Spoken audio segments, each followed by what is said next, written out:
Hello everyone, welcome back to my channel. Today we're going to ask some tough question and have some fun.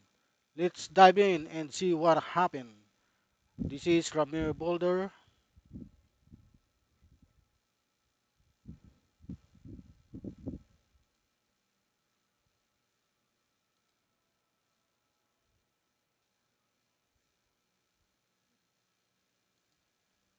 Bago po tayo pumalaot sa aking vlog,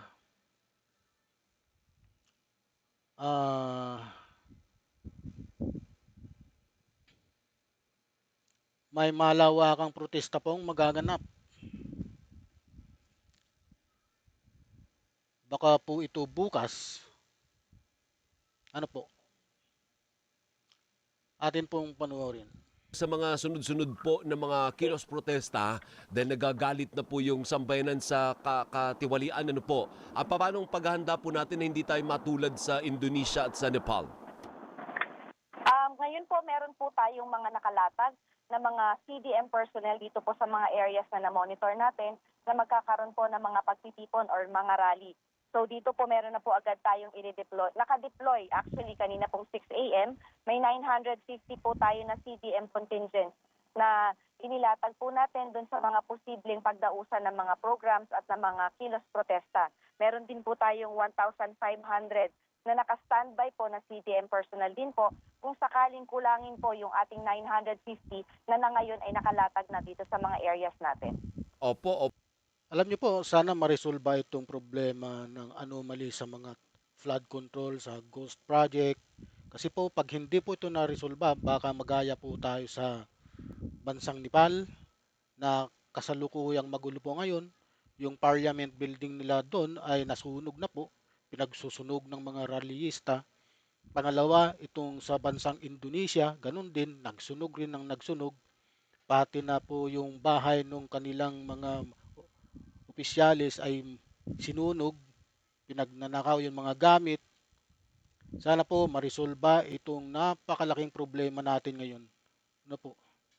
Opo. Pero saan-saang lugar po ba yung tinuturing natin na parang, ito babantayan natin ito? As a matter of fact, today, hindi ba may Black Friday protest today, Meron. Major? Mm. Yes po, isa po sa ating minomonitor at binabantayan ay ang EDSA Shrine dahil ito po yung lagi-lagi naman na pinagdadausan ng mga ganitong kilos protesta. Maging dito po sa Liwasang Bonifacio, meron din po tayong nilagay na mga CDM personnel. Meron po tayo sa SM North EDSA, sa area po ng Menjola at sa DPWH, meron po tayong mga nilagay ng mga CDM personnel dyan para din po i-ensure na yung ating mga kababayan na magtitipon at hindi magtitipon ay magiging ligtas po sa kanilang araw-araw na gagawin. Opo, ma'am, ano na naman po ang advice natin, do's and don'ts para sa mga rallyista? Sa ating pong mga rallyista, lalo na po dun sa mga bigla yung mga lightning rally natin po, siguraduhin po natin na susunod po tayo dun sa mga direktiba or sa ating magiging kasunduan dun sa ating mga otoridad, sa ating pong PNP na makikipag-usap sa kanila. Hanggat maaari po gawin po natin na peaceful yung ating assembly para hindi po agad-agad kayo ma-disperse kasi kung kayo po ay wala na nga pong permit tapos manggugulo pa kayo, hindi niyo po talaga mailalabas sa inyong mga saloobin. Hindi po kayo papayagan na makapaglabas ng inyong mga hinaing. Naka-red alert ba, Major? Heightened alert lamang po ang NCRPO. Heightened alert. Paano yung Heightened. hierarchy of alerts Oo. ba? After ng heightened, yun na yung red. Red.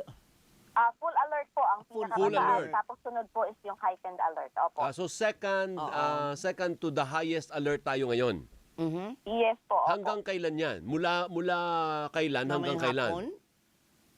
Ibinaba po natin sa heightened alert yung alert level ng buong, actually pa ng buong PNP after po nung SONA. So hindi pa po muli bumababa kasi hindi po tayo nagno-normal alert usually. Nasa heightened alert lamang po tayo. Ayun. Pero maliwanag na dapat may mga permit ito mga rally na ito, ma'am?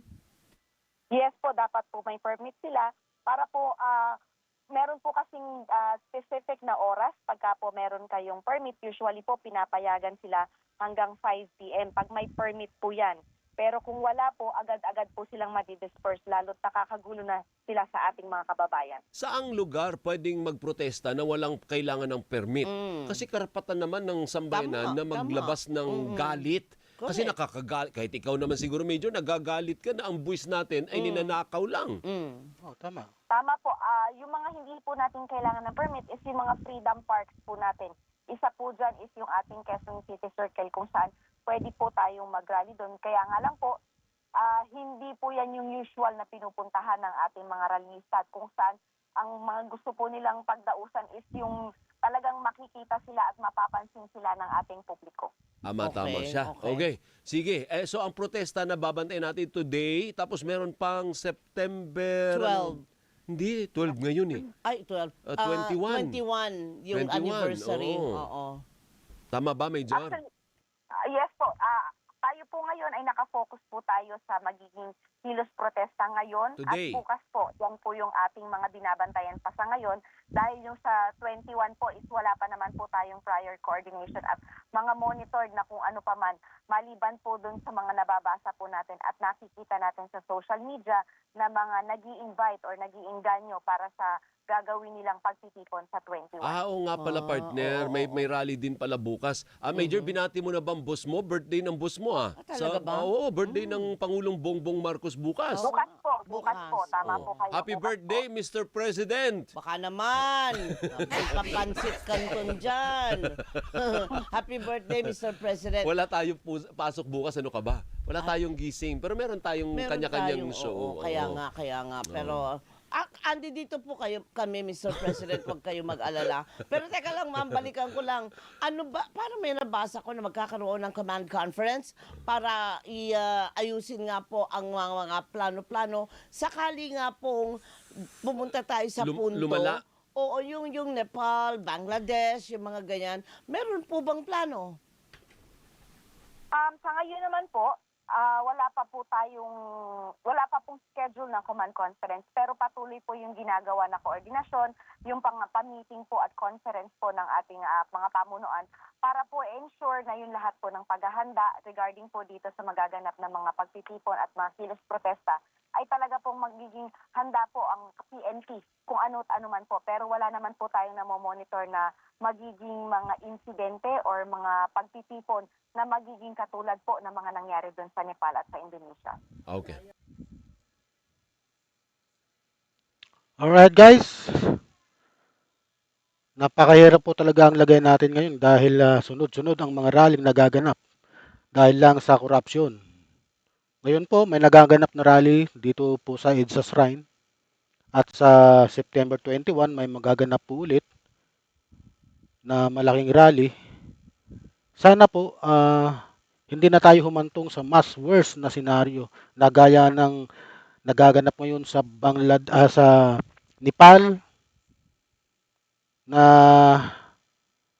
kung napanood niyo po yung video ay nagkaroon po ng pagsunog ng kanilang parliament building, pati po yung mga sasakyan ng mga government pinagsusunog. Marami na pong namamatay sa Nepal ngayon. Yung una po, yung sa Indonesia, ganun din po ang nangyari. Sana po wag nang mangyari sa atin. Solve sana ang lumalalang problema natin dito na problema natin sa flood control, anomaly, yung mga ghost project. Ano po ang inyong opinion? Pakisulat lang po sa baba. Marami pong salamat.